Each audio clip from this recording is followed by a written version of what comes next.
Sandali lang, nakahahawang substansya. Kinailangang lumikas ang buong lungsod na ito dahil sa COVID. Naglaan ang Tsina ng $14 bilyong para sa inaasahang pinakamagandang city resort sa mundo. Isa ito sa pinakamagandang lugar na napuntahan ko. Isipin mo ang lungsod na may 23 hotel, pinakamalaking indoor water park sa mundo at mga dinosaur zones na hango sa Jurassic Park. Magkakakonekta ang lahat sa malawak na pasilyo at mga pasilidad na pinagsasaluhan. Ang galing ng indoor theme park, isang buong lungsod na dinisenyo para sa milyong-milyong bisita. Pero kahit gaano ito kalaki at kataas ng ambisyon, hindi kailanman tuluyang nabuksan sa publiko ang resort. Nang tumama ang COVID-19 na pandemya, bumagsak ang internasyonal na turismo, natigil ang pondo at biglang huminto ang pagunlad.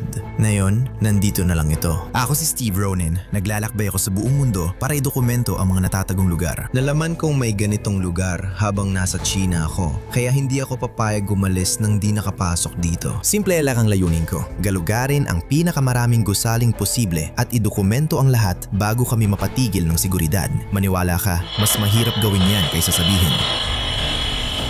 Ito ang pinakamalaking abandonadong lungsod sa China. Kakarating ko lang sa hotel at sobrang pagod ako dahil gabi na nang dumating kami.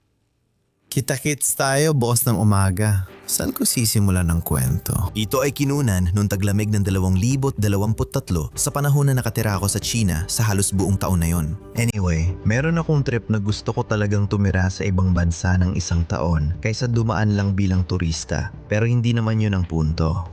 Nasa Hilagang China ako dahil ikinuwento sa akin ng kaibigan ko ang tungkol sa isang kakaibang abandonadong resort. At sinabi kong abandonadong resort pero parang kulang pa nga yun sa paglalarawan. Pero para makarating doon, kailangan kong magmaneho ng 4 na oras sa ilan sa pinakakakaibang tanawin na nakita ko sa buong buhay ko. Ibang mundo talaga dito. Habang bumabiyahe ako, nadaanan ko ang malaking abandonong barko na iniwan lang sa gilid ng kalsada. Ngayon, hindi ako nag-iisa sa adventure na ito dahil kasama ko sina Booker at Raven. Si Raven ang nagkwento sa akin tungkol dito. Mahiyain sila sa kamera kaya bihira mo silang makikita pero minsan ay lalabas din sila sa video. Ito ay isang aso. Sige, paalam doggy.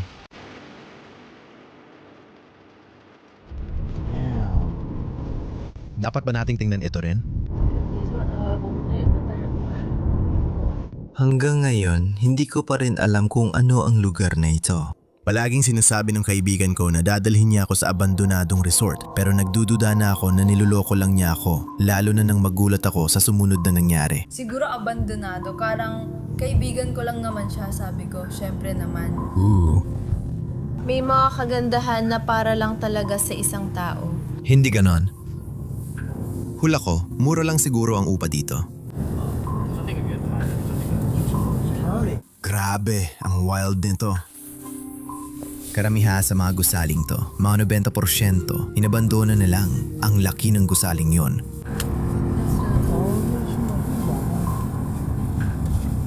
Grabe, may parang kastilyo ring gusali dun. Parte yan ng hotel. Grabe, gusto ko talagang makapasok sa hotel.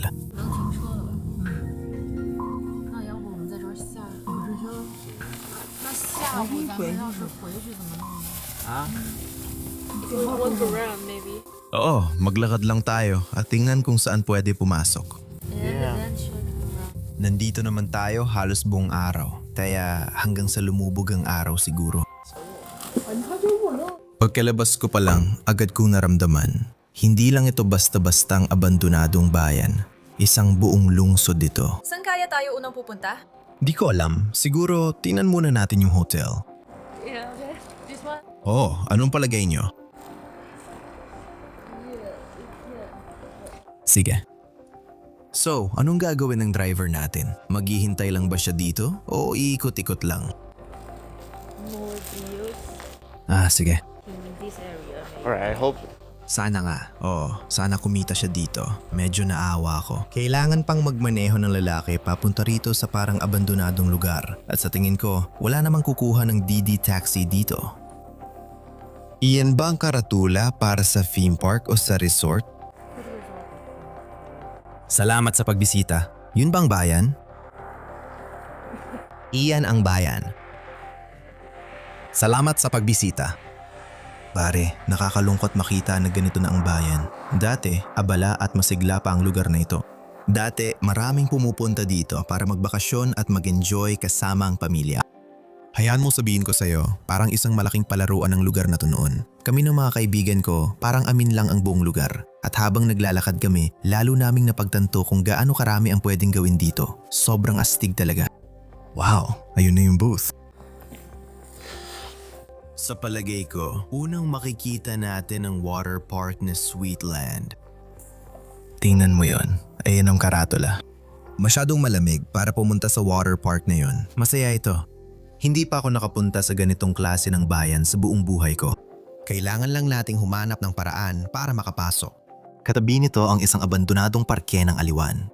Makikita mong para talaga ito sa mga bata at nakakagulat na parang bago pa rin. Siguro dahil 3 o 4 na taon pa lang itong nakatingga mula nung COVID, kaya mukhang bago pa rin lahat.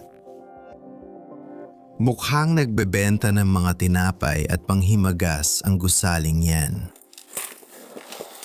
Pwede tayong pumasok dito. Eos. Hula ko, wala namang laman dyan.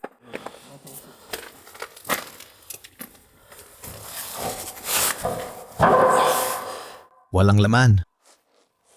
Wala pa kaming paraan para makapasok sa gusali. Pero stig pa rin na pwede kang maglakad-lakad at tingnan ang mga rides at kumuha ng litrato nito. Alam mo, may mga kamangha-manghang lugar sa China. Kaya stig din na meron silang maliit na theme park dito na mukhang para talaga sa mga bata. Mukhang maliit ang mga rides pero parang masaya pa rin sana ito. Dito sa ride na to, umiikot ka tapos may mga water gun na nakakabit sa mga upuan. Ang kakaiba ng pakiramdam. Habang naglalakad ako, mahirap paniwalaan na dati talagang ginagamit ang mga rides dito. Lalo na't sobrang tahimik at walang tao sa syudad.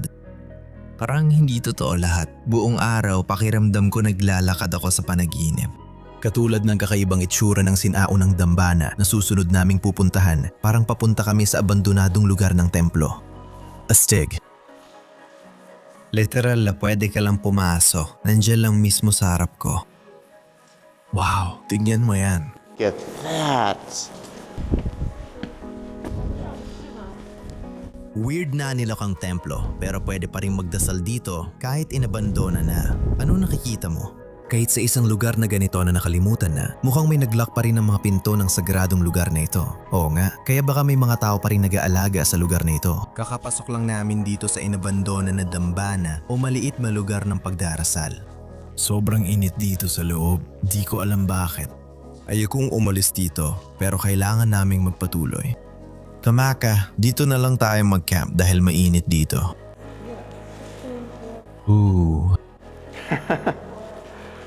Game ako dyan. Kahit ginawin tayo masyado, babalik lang tayo dito.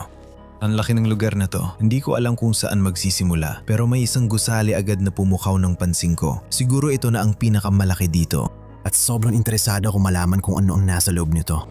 Sinusubukan naming makarating dun sa napakalaking dome. Pinalipad ko yung drone ko kanina at sumilip sa loob. Mukhang astig talaga. May ilang rides dun. Siguro ginawa ito para maging isang indoor na theme park. Malalaman mong walang tao rito dahil walang bakas ng paa sa niebe. Tayo yata ang unang nag-iwan ng bakas dito. Isang ice rink. Isipin mo na lang na may mga natulog dito minsan. Grabe, ang wild. Tama ka. Kaya itong bahagi ng gusali na to ay dating zoo at nadaanan lang namin ito. Mukhang kulungan ng leon. Wow, malamang may mga unggoy dyan dati.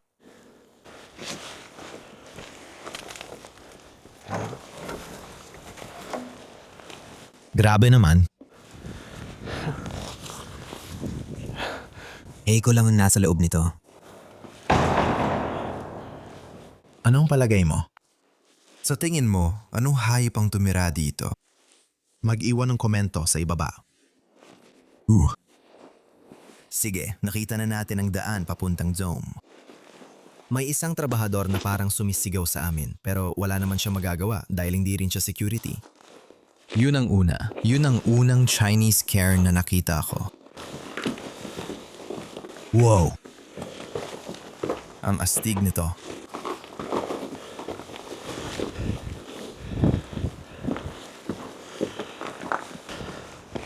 Ay, grabe. Diyos ko. Masama sana yun kung nahulog ka. Lahat ng ito ay mga rides na tinanggalan ng mga bahagi. Naiwan na lang ang mga kalansay at mga riles ng roller coaster na wala namang patutungguhan. Nasa loob tayo ng napakalaking dome na ginawa para maging isang indoor na theme park. Tinanggal na lahat ng bahagi kaya makikita mo nakakalat ng mga piraso dito. Ito ang pangunahing pasukan. Malamang dito pumipila ang mga tao para sumakay sa mga rides. Grabe ito. Sana nandito rin kayo kasi pakiramdam ko hindi kayang ipakita ng camera kung gaano ito kalawak sa loob ng iisang gusali lang. Medyo delikado maglakad-lakad dito.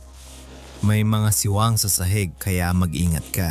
Palagi akong nakakarinig ng katok. Sa kisame, medyo natatakot ako na baka may mahulog sa'yo. You? Kaya wow. Tingnan mo itong ride na to. Sa tingin ko, hindi pa ako nakasakay sa roller coaster na ganito ang itsura. Bilog lang talaga siya. Maganda ang tanawin mula rito. Ay grabe, ang taas talaga natin. Habang umaakyat ako, nararamdaman kong umuuga yung buong daanan. Di pa ako sigurado kung natapos nila yung gusto nila dito. Simple lang lahat pero magandang tanawin sa taas. Grabe, putik. Grabe, putik mga tol. Sana matibay ito.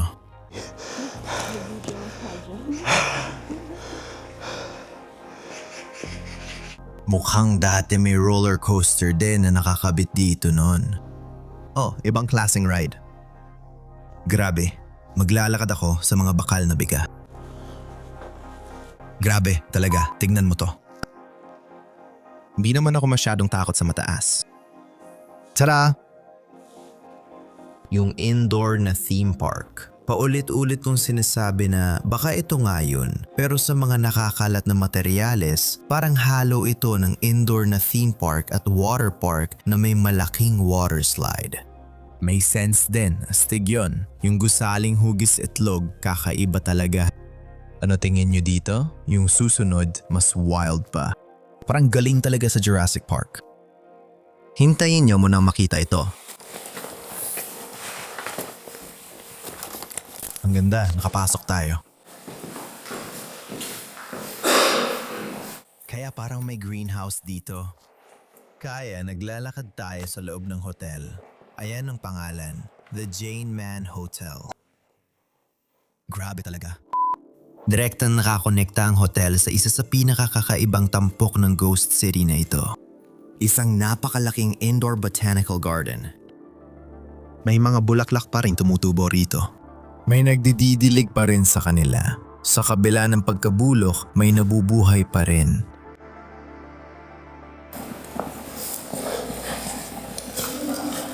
Grabe, ang lupit naman ito para sa isang hotel. Siguradong maganda ang hotel na ito nung bukas pa. Ibig kong sabihin, tingnan mo to. Napakalaki ng lugar na ito. Oh, akala ko hindi ito, ito pala yung pool.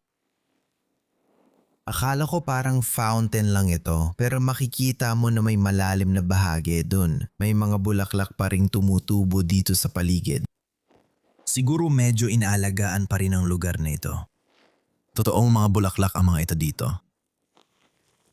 Naamoy ko sila, kaya may nagdidilig pa rin dito. Maganda yan. Siguro dati, nag-alaga rin sila ng mga hayop dito, baka mga ibon din sa Arden. May nakita akong ilang kulungan ng ibon. Heto ang karatula dito. Parang may animal gallery, lupa at dagat. Narito ang ilang mga karatula. Makikita mo na maraming bagay na pwedeng makita sa hotel o botanical garden na ito. Mayroong Animal Gallery, Naughty Ford 4D Theater, Pet Paradise Zoo, Butterfly Conservatory, Isang Space Museum, at Ice World, World. Grand Circus Theater. Grabe, at dito mismo sa harap ko. Parang mas marami pang botanical garden. Masaya ako na ligtas ang mga halaman. Safe. Hindi sila pinabayaan, maganda naman dahil may nag-aalaga ng mga halaman dito. Napakalaki nito kaya pakiramdam ko ay pwede akong magpalipad ng drone dito. Habang patuloy ako naglalakad, hindi ako sigurado kung ano ang aking nadaanan. Mukhang mga hot tub yung mga bagay sa lupa. Ay grabe, kaya pala lahat ng tao dito ay naka-swimsuit lang. Wow, kaya pala may pool at botanical garden dito. Tapos nakita ko ang mga shower at sinubukan ko kung gumagana pa rin. Grabe, Diyos ko, medyo nabasa ako. Na-imagine ko na yung mga palabas na ginagawa nila dito. Naglalakad na ako ngayon papunta sa parang entablado. Mahina ang sahig, kaya kailangan kong mag-ingat. Ang laki ng lugar kaya di ko na alam kung nasaan ang mga kaibigan ko. Mag-isa lang akong naglalakad dito at may natuklasan akong kamangha-mangha habang hinahanap sila. Mga estatwa ng dinosaur na kasinlaki ng totoong dinosaur. Gustong gusto kong nandito ang mga dinosaur. At makikita mo na parang may mga fossil sa likuran. Astigang disenyo. Pinag-isipan talaga ng designer ang bahaging ito. Sulok pa lang ito ng gusali at di pa tayo nagsisimula. Pakiramdam ko kakailanganin ko ng ilang araw pero isang araw lang ang meron ako. Kaya pipilitin nating libutin at puntahan ang mas maraming gusali hanggat maaari. At aaminin ko, ito na siguro ang isa sa pinakamagandang pag-explore na nagawa ko. Kung nag-enjoy ka, siguraduhin i-follow mo ako sa Instagram dahil marami akong kinukuhang mga litrato buong araw na hindi mo makikita sa video na ito. At paalala rin, mag-subscribe ka. Mahigit 6% sa inyo ay hindi pa nakasubscribe. 1 segundo lang ang kailangan. Sige, mura ang mga presyo dito. Nakita ko na nakapaskil pa rin ang presyo sa pader. 20 hanggang $30 ang isang oras na masahe. Wala yan kumpara sa binabayaran mo sa Amerika. Nawala ko na ang mga kaibigan ko sa puntong ito. Ang laki ng lugar na to, kaya madaling mawala ang mga tao. Sa wakas, nahanap ko na ang daan papasok sa hotel. Pagpasok ko pa lang, alam kong maganda ito. Nandun pa rin ang kumpletong lounge furniture. At ang talagang nagulat ako na halos lahat ng mga karatula dito ay nasa Ingles, na bihira talaga dito. Bihira lang ang mga dayuhang makarating sa bahaging ito ng China, lalo na dito. Ginawa nila ito para sa mga internasyonal na bisita. Natagpuan ko ang spa lounge na malaki, patunay kung gaano sila kaseryoso rito. Ang balkonahe ay tanaw ang buong harden sa ibaba. Ibang klase sana ito noong umaandar pa. At pagkatapos ay narinig ko ang umaagos na tubig sa kung saan sa banyo. Maraming tubig ang dumadaloy at nalaman kong bukas pa pala ang gripo sa lababo. Pero wala namang nag-iwan na bukas yon. Pumutok ang mga tubo sa isang punto at mula noon ay kusa na lang itong umaagos. Hindi ko nagagalawin yon. Ayos naman, mukhang komportable. Mukhang komportable ang mga kama. May maliit na unan. Kakarating lang namin sa bahagi ng hotel. Siya na. Wow. Hindi ko alam kung iisang hotel lang ito o isa lang ito sa maraming bahagi nito. Pero grabe ito. Ang laki nito. Sa tingin ko, nasa isang lugar ako ngayon. Nasa ikalawang palapag ako at parang may maliit na lounge dito. Sa tingin ko, parang lounge room ito. May sarili ka pang bar. Ito ang locker room ng mga babae. May naririnig akong kakaibang tunog, parang may naliligo sa shower. Grabe, yung mga tubo. May tumatagas na tubo. Pero tulad ng lababo, malamang pumutok na rin ang mga tubo rito. Sino kaya ang may alam kung gaano pa ito kahaba? Ang dami nilang locker dito. Mukhang mataas ang inaasahan nila sa lugar na ito. Baka iniisip nila na daan-daang libo o milyon ang darating dito bawat buwan o taon. Hindi ko alam. Grabe, meron pang area na puro locker.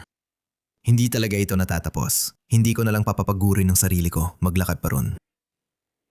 Tara, akyat tayo sa ikatlong palapag. Sige, so etong palapag na ito. Halos pareho lang ang itsura ng pangunahing lugar dito kumpara sa nasa ibaba. Mukhang maraming bagay ang tinanggal dito. Ang natira na lang ay mga saksakan sa sahig. Talagang kakaiba. Inasahan kong meron sanang locker room ng mga lalaki, pero wala naman talagang kahit ano. Hindi ko rin alam kung ano pang gamit ng kwartong ito bukod sa pahinga. Tuloy lang tayo sa pag-akyat.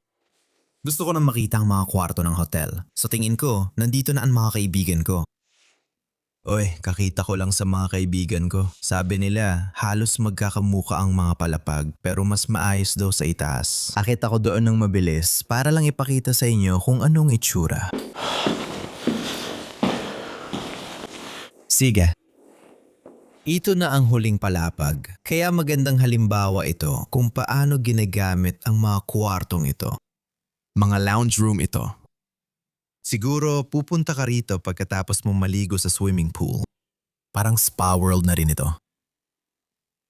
Hindi ko alam kung nakapunta ka na sa mga ganung lugar na may malalaking spa complexes at napakaraming kwarto na may iba't ibang klase ng spa, masahe at therapy. Mukhang komportable ang mga upuan. Ayoko namang humiga riyan. Siguro dong puro alikabok at tamag. Bawat palapag siguro kasya mahigit 100 tao. Sa puntong ito, ilang oras na kaming nasa isang gusali at mas marami na akong nakita kaysa sa inaasahan ko sa buong resort na ito. Nakakabaliw kasi simula pa lang ito at marami pang naghihintay sa labas. Tara mga kaibigan, lilipat tayo ng gusali. Sa tingin ko, tapos na tayo dito sa Botanical Garden at Spa. Magandang simula ito sa pag-explore. I-comment nyo sa ibaba ang opinion nyo. Mukhang isa pang pool ito, siguro para sa mga bata. Hindi siya malalim, parang wishing tree lang. Baka maglagay ka ng laso at mag-wish.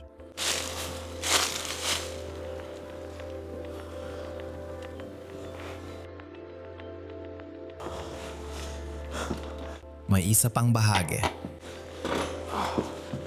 Nandito tayo mismo sa tabi ng pasukan.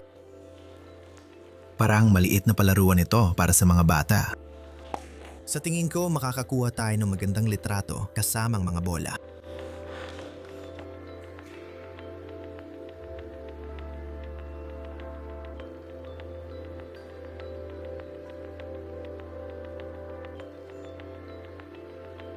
Kaya paikot-ikot lang ako sa gusaling ito. Marami pa tayong pupuntahan. Sa wakas, nakahanap na ako ng mga kwartong matutuluyan ng mga tao. May mga kwarto ng hotel sa tabi ng harden. Tingnan natin ang isa sa mga ito. Medyo maluwag ito. May 2 kama dito. Hindi ko gusto ang tanawin dito.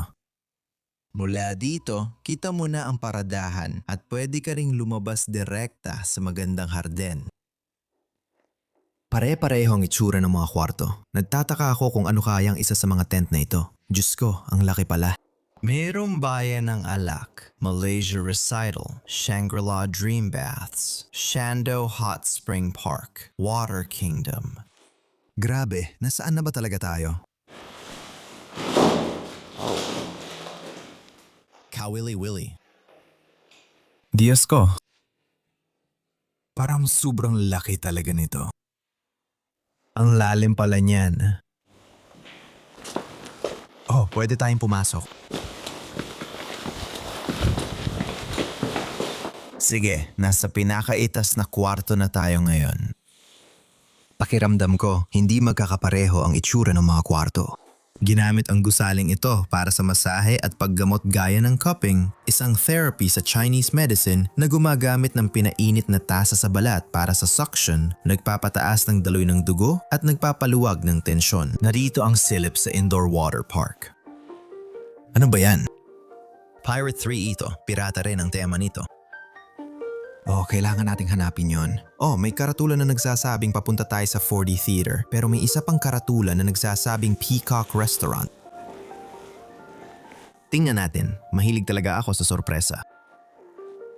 Talagang nakakagulat ang lugar na ito. Hindi ko inasahan ng ganitong pag-explore ngayon.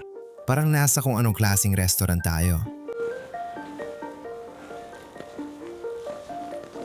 Naririnig mong may nag-uusap. Sama tayo. Maaring mga manggagawa dito. Palaruan na naman ng bata. Isang sandpit.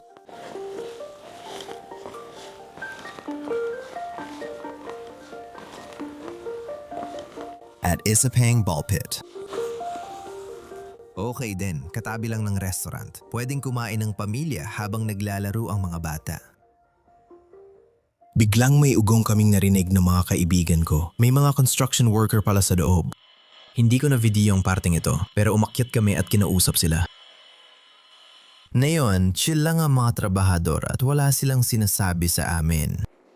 Kung sa Amerika ito, pinaalis na agad kami. Sobrang chill nila na nandito kami. Oh, dito pala papunta sa 4D na sinihan. Nandiyan lang yung mga trabahador, wala silang sinasabi. Gusto ko yon. Kailangan natin ng ilaw dito, ang dilim talaga. Papasok na tayo sa 4D na sinihan. Excited akong makita ang itsura ng 4D na sinihan. Wow! Ang astig, lahat ng upuan sa kwarto ay spaceship ang tema. Isang kwarto lang na pinupuntahan ng tao para manood. Ang alikabok dito, makikita mo silang lumilipad sa ilaw ng flashlight. Hindi ako magtatagal mga tol. Gusto ko lang magpasalamat ng malaki kay K&F sa pagbibigay sa akin ng light panel nila. Oh, kumakalamang sikmura ako. Malaking tulong talaga ito ngayon. Kung gusto nyo ng quality na light panel, subukan nyo yung mula sa K&F. Nasa description ang link. Sobrang mahilig ako sa mga 4D theater. Lagi akong nanonood kapag may ganyan kasi gusto ko ang interactive na experience. Hindi rin ako makapaniwala na pinabayaan ito. Pwede mo rin islide ang alon. Baluktot.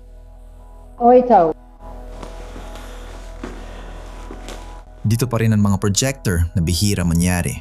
Marami na akong napuntahang abandonadong sinehan at teatro nitong mga nakaraang taon. Tuwing pupunta ako sa projector room, madalas nanakaw na ang mga ito. Astig ito, siguradong high-tech ang projector dahil dati itong 4D cinema. Sigurado mahal ito. Grabe, tingnan mo yung lente niyan. Nandyan lahat ng mga upuan. Ganito pala ang itsura para sa mga nagtatrabaho dito sa itaas. Ang dali lang palang makita ang tao. Mga pare, tingnan nyo to. Ito yung mga pelikulang pinalabas dito bago ito napabayaan. Meron tayong Transformers na pelikula at Avatar. Hindi naman ganun katanda. Matagal na yan mga yan dyan. At ganyan na ang kulay nila ngayon. Grabe, hindi ko akalain ganyan pa lang nagagawa ng 5 taon. Masaya mag-explore ng 4D cinema. Sa tingin ko, yun ang una ko nakita na abandonado. Pero mas nagulat ako sa sumunod na kwarto kaysa sa lahat na nakita namin. May museo sila ng mga buhay na paro-paro. Ha? Sa palagay ko, pumasok ka sa kwartong ito at may mga paru-parong lumilipad. O kaya naman ay nasa mga hawla sila. Medyo kakaiba ito. Nandito pa rin ang mga paru-paro basta na lang silang iniwan dito. Sana ilabas nila ang mga iyon. Sigurado akong bihira ang ilan sa mga ito. Ang astig sana ng museong ito. Mahilig ako sa mga paru-paro. Para sa akin, ang astig ng paru-paro. Ang dami nilang iba't ibang uri at klase, pati na rin iba't ibang itsura. Mukhang may mga tuta sa mga booth na to. Pwede kang lumapit, haplusin sila, o magpa-picture kasama nila. Wow, siguradong ang saya nun. Ang susunod kong pupuntahan ay isang kakaibang gusali na kapansin-pansin agad kahit sa labas pa lang. Hindi mo talaga mamimiss ang mga kulay nito. Oh, parang isang. Hindi niya alam paano gumawa ng palalok dito. Sandali, may mga palabas pala sila rito. Oh, ito ba yung dolphin show? Hindi ko sigurado kung ano talaga ito. Pakiramdam ko may mga palabas sila dito na may ganon. Siguro mga hayop sa tubig tulad ng dolphin. Astig talaga. Isa itong napakalaking stadium. Medyo hindi magandang idea gawin, pero nakuha ko ang drone shots ng arenang ito. Hindi kumukuha ng signal ang controller ko at minsan hindi tumutugon pero nagawa pa rin natin. Magaling! Magaling na bata. Ayos, astig. Papadilim na. 1 oras na lang lulubog na ang araw. May 2 pa tayong gustong puntahan, lalo na ang water park. Kaya dun tayo susunod tingin ko. Ang problema, di natin alam nasaan yun kaya pinalipad ko drone ko para hanapin. Sa huli, nahanap ko rin. Nalaman kong nasa isa sa pinaka-misteryosong gusali pala ito. Yung gusali na may kastilyo. Di ako makapaniwala na may napakalaking indoor water park dito. Sabi nila, pinakamalaki raw ito sa mundo. Ito na ang huli nating gagawin. Sana mapuntahan natin ang kastilyo doon. Mukhang maganda makita. Tara na. Nahanap up na namin ang daan at dumadaan na kami ngayon. Hindi namin alam ang pupuntahan namin pero masaya makita ang nadaanan. Tingnan mo to. Grabe itong pasilyo na to. Mukhang nagkaroon sila ng parang pool dito mismo sa pasilyo na to. Pero pakiramdam ko, malapit na tayo. May mga karatulan na ako nakikita. Happy Water Kingdom ang tawag nila dito. Wow, mayroon pa silang water surfing dito. Tingnan natin ito. At pagkatapos, pumasok kami. Wala akong masabi. Grabe, ito na yata ang pinakamalaking indoor water park na nakita ko. At ang talagang tumatak sa akin ay, ito ay isang bahagi pa lang. Tingnan mo kung gaano ito kalawak. Kakapasok pa lang namin at ramdam ko na agad na ito na yung sandaling ginawang sulit ang 4 na oras naming biyahe. Hindi ako makapaniwala kung gaano kalawak itong indoor water park. At ito ay isang bahagi pa lang. Siguradong marami pang makikita. Sabi sa karatula, parang surfing area daw ito. Pero tingnan mo dito. Meron din silang Ninja Warrior course dito. Mas ligtas dati kapag may tubig. Siguradong sobrang saya gawin yon. Baka mabalian ako ng paa pag sinubukan ko to. Tukso talaga, sobrang natutukso ako. May parang barko ng pirata pa dun. Excited ako. Tingnan natin ang lugar na to. Siguro magsisimula ka sa slide. Dadaan ka dito at iikot ka. Kakakita ko lang ito, parang mahirap. Kailangan mong mag-balance. Kailangan mong hawakan yung isa sa mga yon at lumipat sa susunod. Pakiramdam ko para talaga sa mga bata itong course na to, pero medyo malalim yung tubig. Ipinaalala talaga sa akin ng lugar na ito ang Ninja Warrior o isang bagay na gagamitin ni Mr. Beast sa isa sa mga challenge video niya. Ang astig talaga. May mga kakaibang estatwa sa lahat ng dako at mas marami pang mga dinosaur katulad ng sa Botanical Garden. Hey, wow! Mukhang may mas malaking bahagi dito. Pero hindi ito mukhang katulad ng nasa mga litrato. At Ang Harden. Grabe, ano ba to? Grave. Oh, tara dito. Tingnan natin ang tanawin. Wow. Grabe talaga.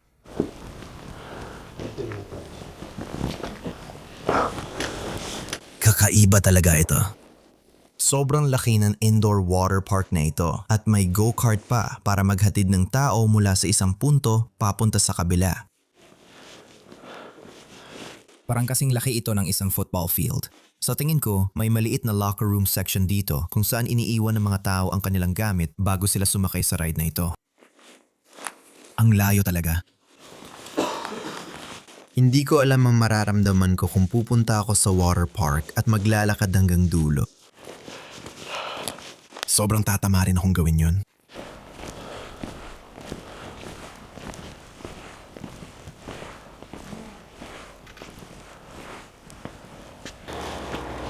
Oh, may tao pala dito.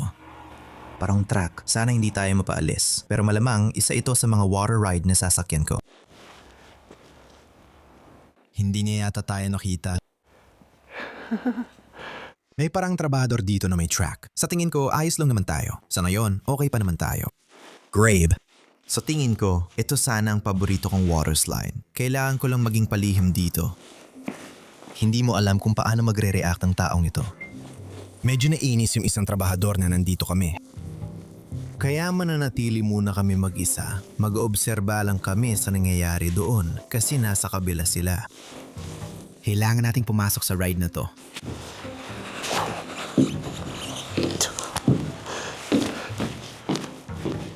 Wow, nasa loob na tayo.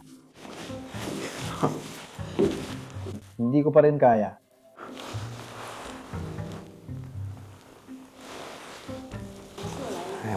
Kumuha ng litrato dito. Palubog na ang araw at marami pa kaming pupuntahan sa water park. Pero ang goal ko ngayon ay makahanap ng paraan para makapasok sa kastilyong yon. Pagpasok pa lang namin, tinitigan ko na yon at hindi ako aalis nang hindi nakakapasok. Sige, si Booker ay nasa loob ng slide na yon kasama ang kanyang GoPro, ang kanyang action camera. Kailangan niya talagang dumulas doon.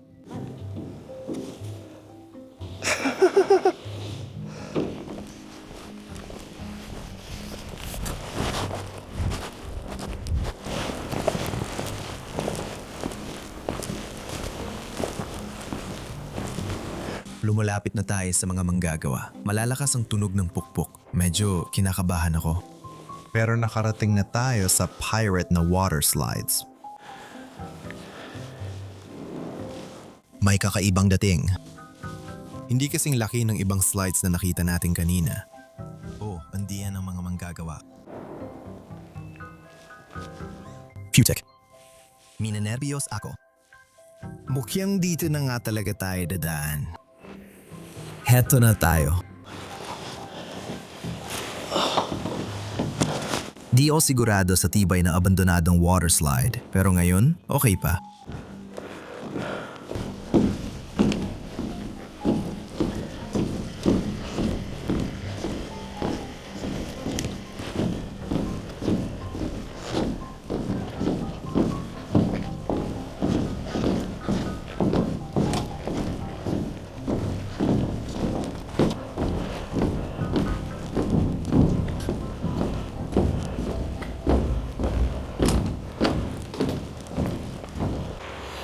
Ayokong lumingon sa likod, pero ngayon, okay pa ako.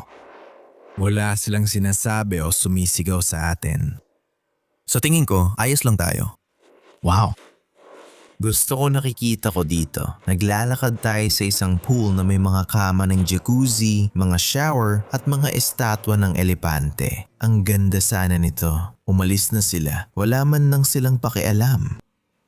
Hinayaan lang tayo mag-explore. Magandang pool para mag-practice. Baka ginagamit nila ito para mag-ensayo ang mga manlalangoy sa Olympics. Malamang dito sila nag-ensayo. Nakikita ko ang kastilyo sa harap ko. Doon tayo pupunta. At heto pa ang isang bahagi. Para maliit na bar area ito na may mga bathtub na pwedeng gamitin. Sobrang daming pwedeng pag-usapan tungkol sa lugar nito. Nakaka-overwhelm. Grabe. Merong. Mga baril dito. Iniisip ko kung kaya nito mag-spray ng tubig. Sa tingin ko, oo. Astig yun. May kanyan din dito.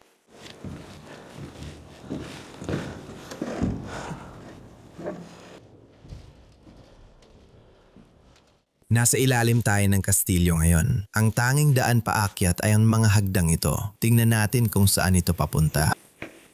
Ang daming itim na amag. Oh, ito ang kastilyo. Hindi ba parang bintana yan? Kaya nasa loob tayo. Mukha ito nga ang bintana ng kastilyo.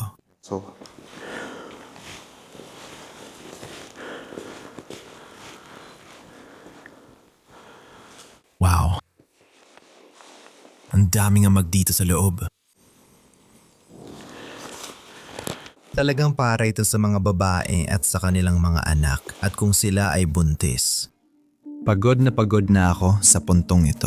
Mahigit 5 oras na kaming paikot-ikot dito at palubog na ang araw. Gusto na ng mga kaibigan kong tumigil na muna at naiintindihan ko naman. Pero may isang malaking gusali pa kaya pinilit ko pa rin. Isa ito sa mga pangunahing hotel dito. Isang lugar na hindi pa nagagalaw mula na magsara ang lahat. At kaya walang nagtangkang pumunta doon. Ginamit ito bilang COVID quarantine zone. Hindi mo akalain pero naiwan pa rin lahat ng gamit sa loob.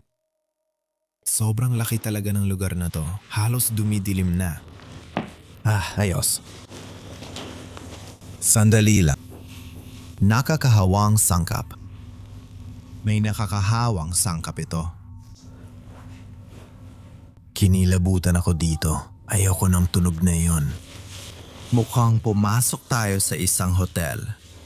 Sa tingin ko, konektado o parte ito ng kastilyo na nakita mo gamit ang drone. Oo, ito ang lobby. May mga susi pa rin na nandito lang. Baka mga susi, ito ng kwarto. Damn. Great. Siguro mga litrato ito nung mas masigla pa ang lugar na ito. Malungkot para sa mga dating pumupunta rito. At ang mga complex na ito para talaga sa pagre-retiro. Ngayon, talagang wala ng laman at hindi na ginagamit. Yung water park na pinuntahan natin kanina, ngayon may tubig na. Parang nasa zombie movie tayo. Mukhang ito na yung coronavirus na lumilipad dito. Nakakatakot ito. Ito ay kontaminadong lugar. Ano ba to? Literal na Resident Evil.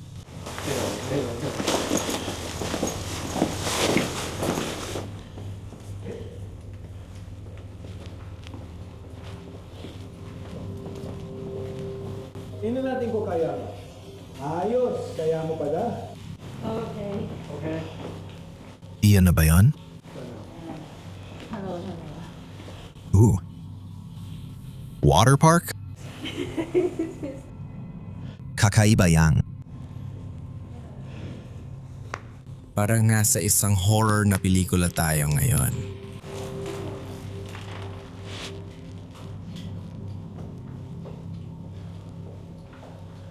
Parang balot ng plastik ang buong mga pader.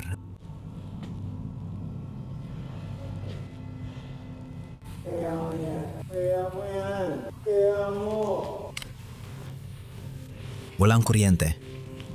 Sige, tama na. Sige, tama na. Sige. Ang ganda ng kwarto na ito.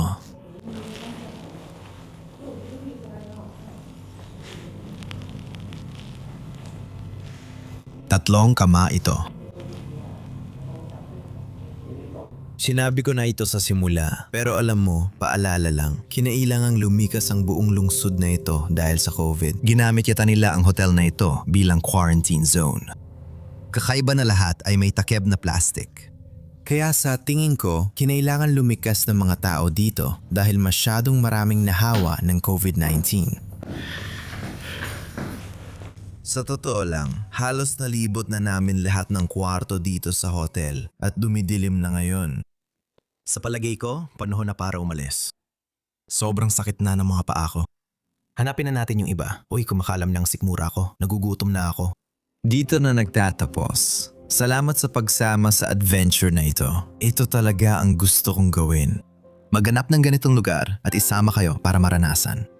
Kung nagustuhan mo ang video na ito, paki-subscribe na rin at iyon ang notifications para hindi mo ma-miss ang mga susunod pang lalabas. Gusto kong marinig ang opinion niyo sa comments at binabasa ko lahat. Kung gusto niyo akong suportahan, ako mismo ang nag-video ng lahat ng nandito.